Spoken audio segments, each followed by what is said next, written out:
साथियों नमस्कार। राहुल गांधी की 3 दिन पुरानी एक बड़ी प्रेस कॉन्फ्रेंस जिसने तमाम मीडिया चैनलों के होश उड़ाए हुए हैं कि इसको टैकल कैसे किया जाए। कहीं हम इस खबर को चला देंगे तो कहीं माए बाप गुस्सा ना हो जाए। जो ऊपर बैठे हुए हैं, सत्ता में बैठे हुए हैं, उनकी चाटुकारिता में कुछ कमी ना आ जाए, लेकिन वो इस खबर को इग्नोर नहीं कर पा रहे हैं।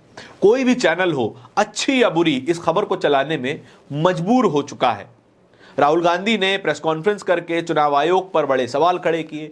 5 ऐसे कारण बताए जिसके कारण वोटर लिस्ट में बड़ी धांधली की जा रही है। एक विधानसभा का आंकड़ा वो बता देते हैं कि 1,250,000 फर्जी वोटर उन्हें एक ही विधानसभा में मिल गए। तो फिर देश की कितनी ही विधानसभाओं में, कितनी ही लोकसभाओं में इस तरीके के वोटर मौजूद होंगे जो कि फर्जी होंगे। चुनाव आयोग इस पर जवाब देने से इनकार कर चुका है। चुनाव आयोग उल्टे राहुल गांधी से कह रहा है कि आप एक मुचलका भरिए, इसका ओथ जो है लीजिए कि आप जो कह रहे हैं वो सही कह रहे हैं। तो जवाब ये आता है कि चुनाव आयोग राहुल गांधी पर डिफेमेशन का केस क्यों नहीं करता। वो इसलिए नहीं करता क्योंकि डिफेमेशन का केस करने पर जिसने केस किया है, इस बात को साबित करना होगा कि जो भी इल्जाम लगाए गए हैं वो झूठे इल्जाम हैं। इसके लिए चुनाव आयोग को एक जांच प्रक्रिया से होकर गुजरना होगा और जांच से ही डरते हैं नरेंद्र मोदी और इलेक्शन कमीशन। लेकिन इसमें एक और ट्विस्ट आ गया है। नरेंद्र मोदी के बड़े प्रिय मित्र गौतम अडानी का एक चैनल एनडीटीवी भी इस खबर को चलाने पर मजबूर हो गया है। एनडीटीवी के एक कार्यक्रम के दौरान एनडीटीवी के एक पत्रकार ने खुलकर यह कहा कि आप जांच से क्यों बच रहे हैं।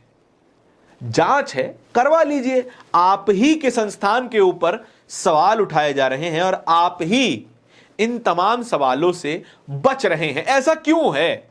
चुनाव आयोग एक संवैधानिक संस्था है। संवैधानिक संस्था है तो इंडिपेंडेंट भी है। इंडिपेंडेंट बॉडी होने के बावजूद भी आप जांच क्यों नहीं करवा रहे? अगर आपके ऊपर सवाल उठ रहे हैं, अगर आप उसे इग्नोर करेंगे तो फिर ये सवाल और ज्यादा मजबूत होते चले जाएंगे।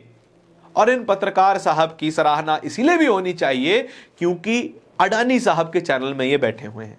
अडानी साहब नरेंद्र मोदी के मित्र हैं। नरेंद्र मोदी के मित्र का चैनल ही राहुल गांधी की खबर को आगे बढ़ा रहा है, इस खबर को चला रहा है, इस पर चर्चा कर रहा है। तो क्या ये नरेंद्र मोदी के लिए एक खतरे की घंटी जैसा नहीं है कि उन्हीं के मित्र के चैनल पर उन्हीं के खिलाफ या फिर चुनाव आयोग या फिर राहुल गांधी की खबर पर चर्चा हो रही है?